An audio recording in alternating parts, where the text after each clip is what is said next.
Discussion keeps the world turning. This is Roundtable. 93 cities, hundreds of millions of children. China has a bold vision for child-friendly cities. But with challenges ahead, can we build the cities our kids deserve? The race to the future starts now.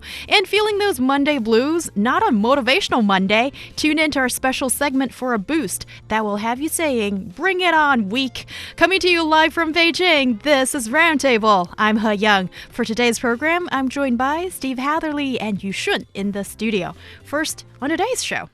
A child-friendly city is more than just colorful parks and playgrounds. It's about creating spaces where kids are heard, feel safe and free to explore. With 93 cities, and that's about 1/3 of all cities in China at the prefecture level or higher, taking on this new challenge, how do we ensure every city becomes a safe haven for children? So, Yushun, let's go to you first. Tell us what's going on. Yeah, so it starts from this report. It was published. The China Child-Friendly Cities Development Report, which was published by the National Development and Reform Commission and National Working Committee on Children and Women under State Council. So this report revealed that as of now, 93 cities, as you said, across the country have been included under the construction of child-friendly cities, covering 31 provinces, regions, and municipalities. So we can see more and more places are paying attention to formulating and implementing related social policies and improving related public services, like building up infrastructures for the purposes of creating an environment that is friendly to children. It's an odd term, isn't it? Child-friendly city, because if you don't know what it's all about, my first impression was, is this a city with a lot of playgrounds or parks or extra zoos or theme parks? What is it? But it's not that. It's not about that at all. The background behind a child-friendly city, let's talk about that.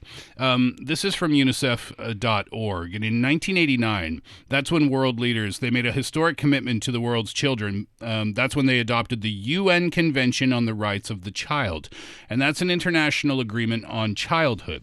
And what that's done is it's inspired governments to change laws and policies, also make investments so that more children finally get health care. They also get the nutrition that they need to survive and to develop, and that there are stronger safeguards in place to protect kids from violence and exploitation. And it's also enabled more kids to have their voices heard and participate in society as well. And now fast forward to 2024, let's get into the definition of child-friendly cities. Yes, as you said, when I was thinking of the idea of child-friendly cities, the word that comes to my mind is utopia. Yes, maybe right. that could be like movie. designing different sizes of doors or ways of transportation systems for different sizes of people. And I thought you were going to say rabbits and sloths. Yes, and all the buildings are pink and green and blue. Yes, right. but obviously it's not like that. In practice, it is kind of a city, town, or community in which the voices, needs, priorities, and rights of children are an integral part of public policies, programs, and decisions. So a child-friendly city refers mainly to a city that provides suitable conditions, environment, and services for children's growth and development, and also ensuring their rights to survival, development, protection, and participation. Yes, and also broadly speaking, right, there could be many aspects that a child-friendly city could cover, but it depends whether you want to go that broad or not, right? Yeah, I mean, when you're talking about what they're doing at a government level, they're creating a network that brings together government and then the stakeholders like civil society organizations and the private sector and academia and media, and more importantly, and most importantly perhaps, children themselves who want to make their cities and their communities more child-friendly. I saw a story because I was looking up, this is a new term for me, child-friendly city, even though it's been around for a while. And I was looking up, whether Canada has child-friendly cities, and we do, and whether America does, and I can go into a bit of the background on that later if you want. But the story that I found was from Australia, and I thought that this was so cute. What they did was they had this competition for children. It was launched following UNICEF's Australia's inaugural Better World Youth Summit. And what they did was they asked kids to create a city or a community that was good for their physical and mental well-being. And again, it was a competition, and the most creative entries could have won up to $3,000 in cash. They had a range of other prizes as well. And the kids were given the opportunity to write their ideas. And also in some classrooms, they were given Lego blocks or different toys that they could use to design different things around the city. So I thought that was a really cool thing to do. And again, it's about hearing the voices of the kids. Mm-hmm. Yes, and we've seen that if we look at this in maybe broader brushes, one could argue that when a city has great access to quality social services, that's really good for children. And when children can live in a safe, secure, and clean environment with access to green spaces, for example.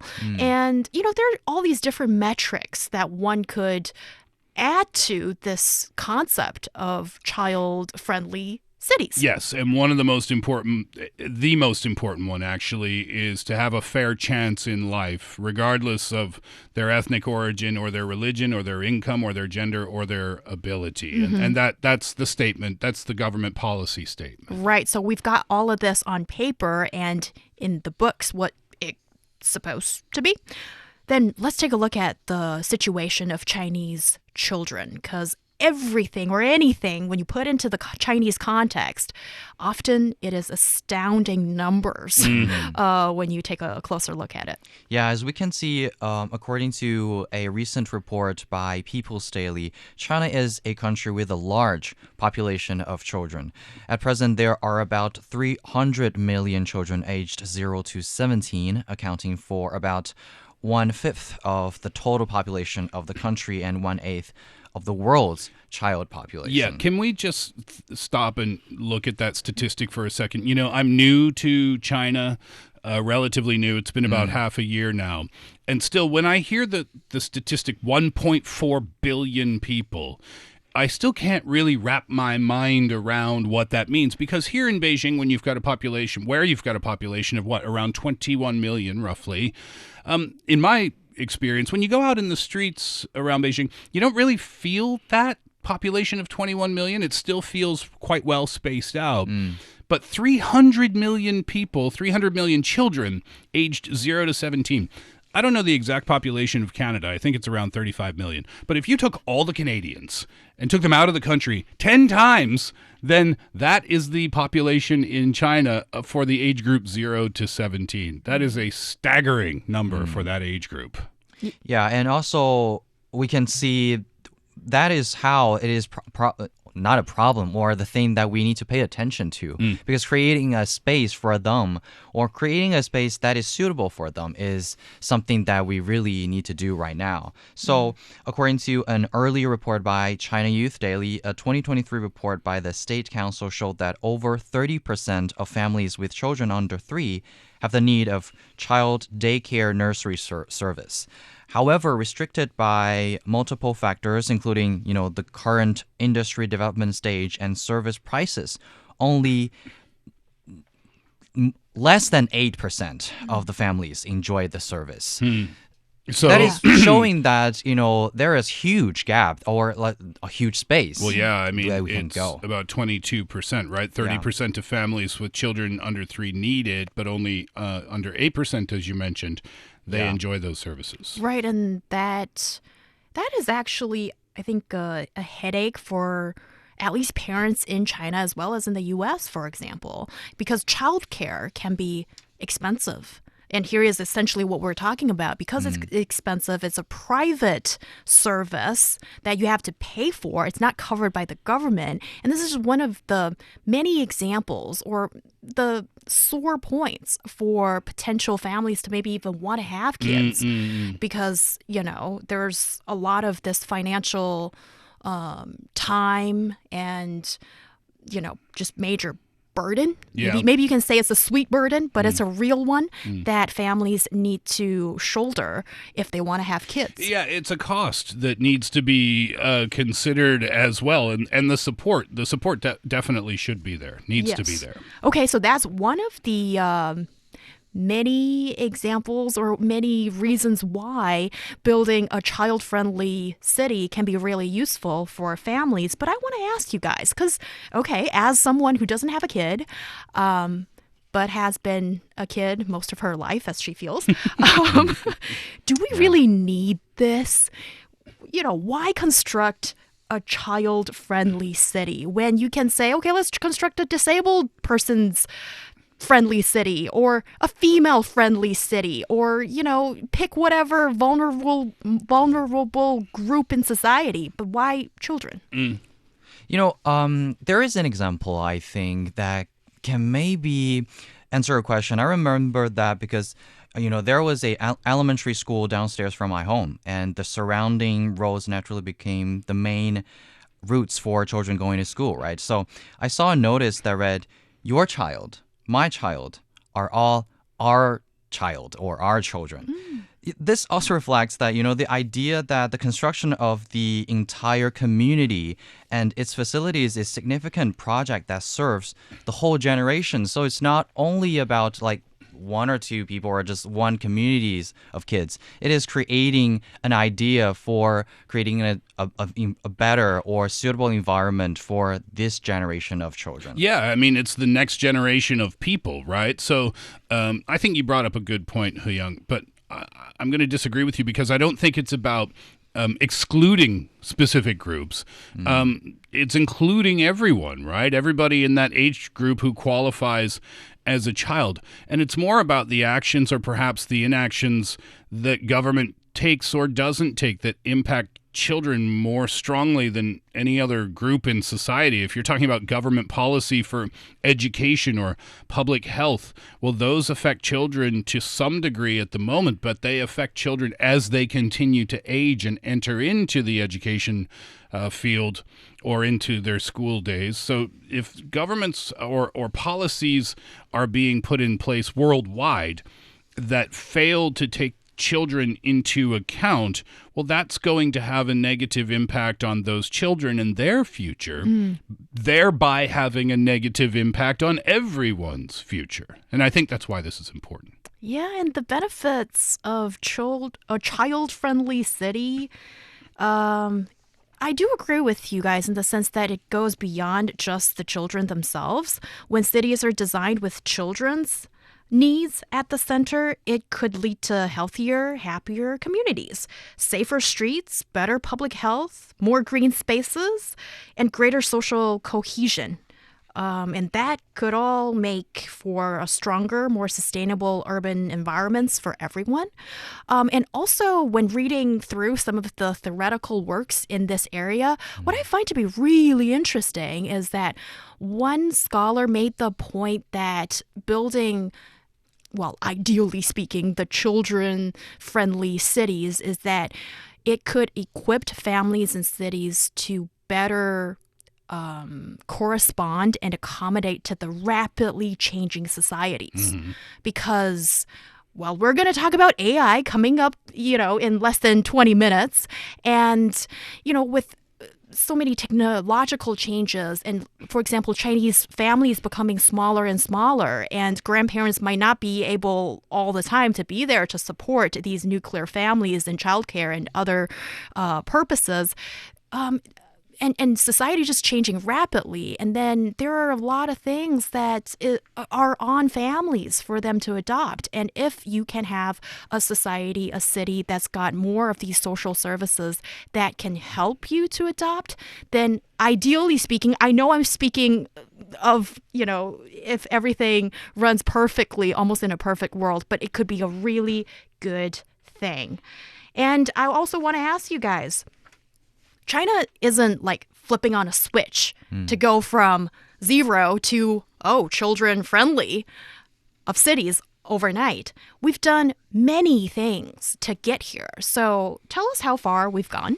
Oh, yeah. So as we can see, it's not like a new thing to China, a national level policy to build 100 such cities. Liu Ming, who is the director of the Social Development Department of the National Development and Reform Commission, said that in 2021, the construction of child-friendly cities was included in our, work plan or 14th five-year plan.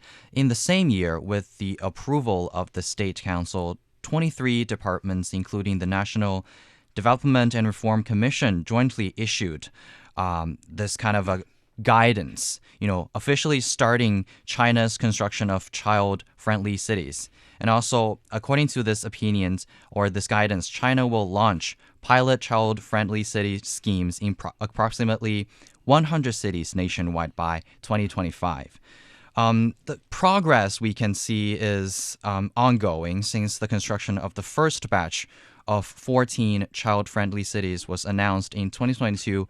An additional 40 and 39 cities were added in, respectively, 2023 and 2024. Yeah, so that's a total of 93 cities Right. now across the country.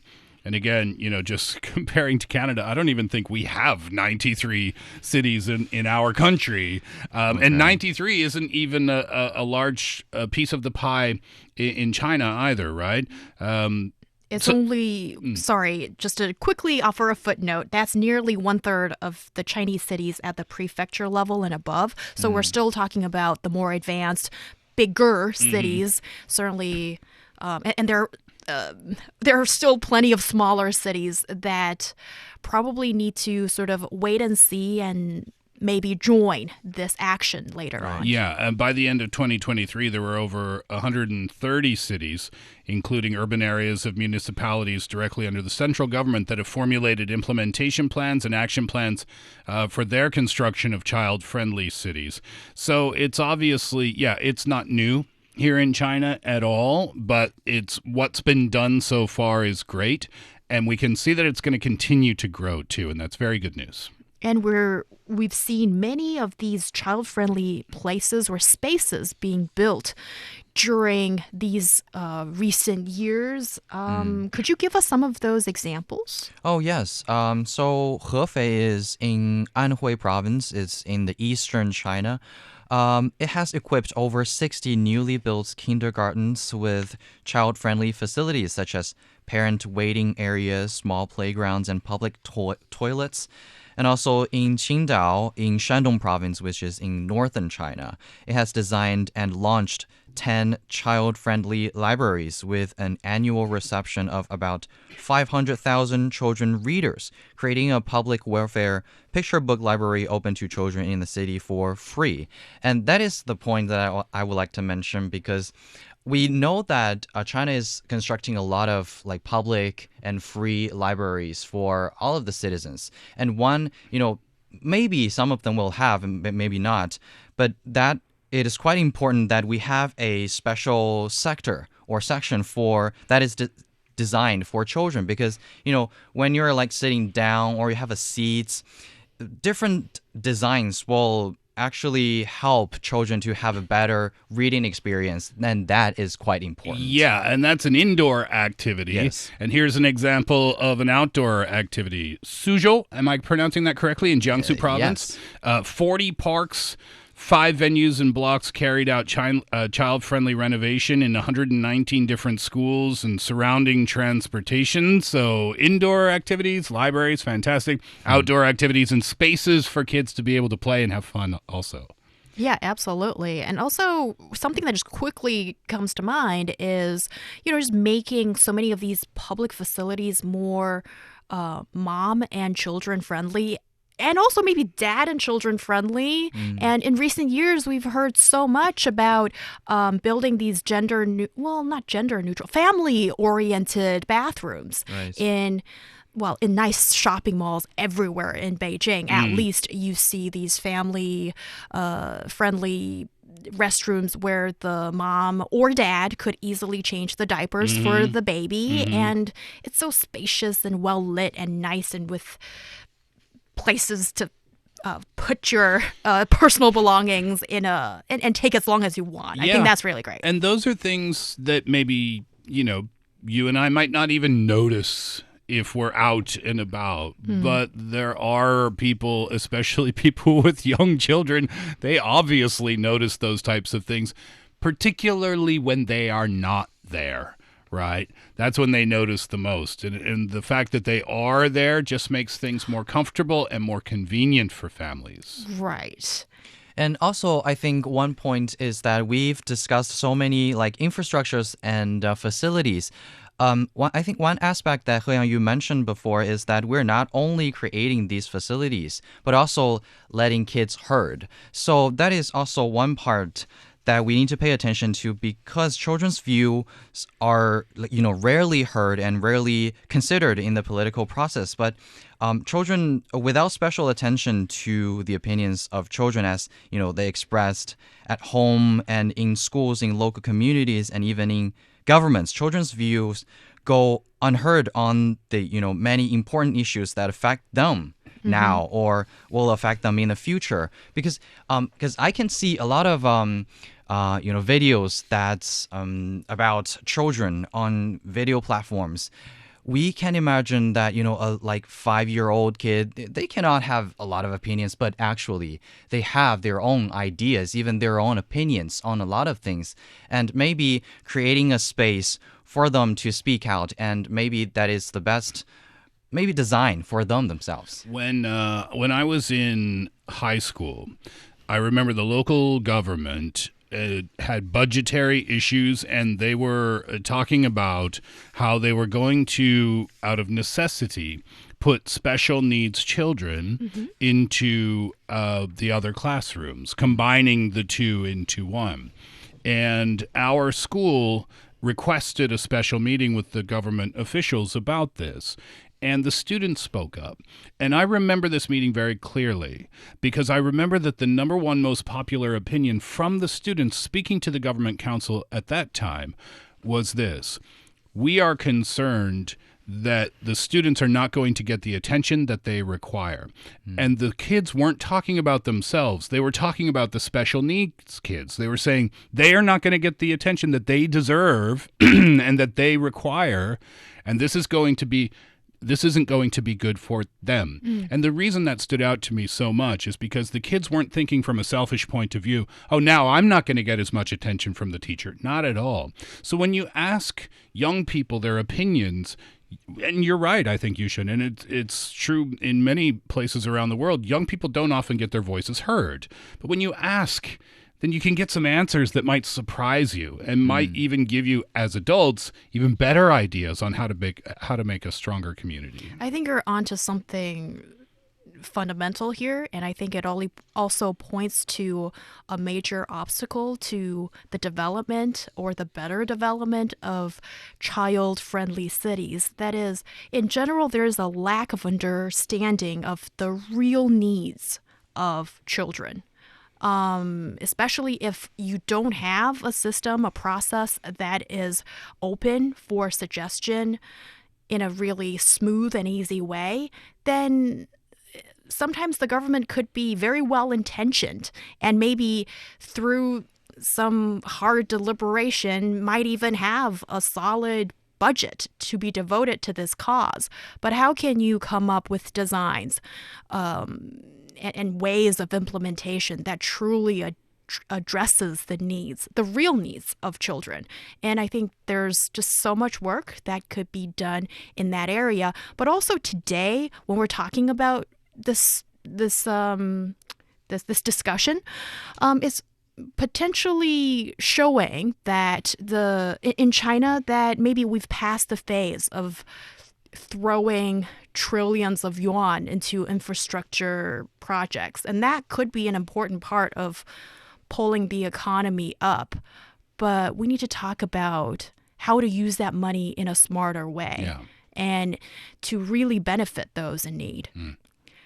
And as we look into the future, the idea of child-friendly cities is not just a trend, but it could be a fundamental shift in how we view urban development. By prioritizing the needs of children, we're investing in a society where empathy, equality, and sustainability aren't just ideals, but they're built into the very fabric of our cities. And it's clear that the true measure of a city's success will be how well it nurtures its most vulnerable citizens.